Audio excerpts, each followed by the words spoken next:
Düzinelerce sağcı örgüt Agite Türkmenistan konusunda kararlı adım atması çağrısında bulundu 4 saat önce. İnsan hakları aktivistleri, Gurbanguly Berdimuhamedov'un iktidara gelmesinden sonra Türkmen cezaevlerinde zorla kaybetmelerin devam ettiğini söylüyor. Yorumlara bakınız. Birkaç düzine uluslararası örgüt, AGİT katılımcısı devletleri, bu Orta Asya ülkesindeki ağır insan hakları ihlalleri sorununu çözmek için sözde Moskova ve Viyana mekanizmalarını Türkmenistan'a uygulamaya çağırdı. 54 İnsan Hakları Örgütü tarafından imzalanan bu çağrı, 2 ila 3 Aralık'ta Stockholm'de gerçekleşen AGİT Dışişleri Bakanları toplantısının katılımcılarına yöneliktir.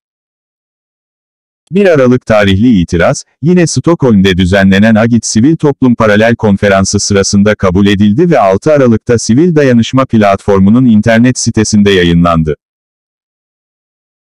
İnsan Hakları İzleme Örgütü, Memorial İnsan Hakları Merkezi, Türkmen Helsinki İnsan Hakları Vakfı ve diğer düzinelerce örgüt de dahil olmak üzere, temyiz başvurusunu imzalayanlar, Türkmenistan'daki mevcut insan hakları durumunun, özellikle de zorla kaybetmelerin yaklaşık 20 yıldır devam eden, kararlı uluslararası eylem, çağrıları.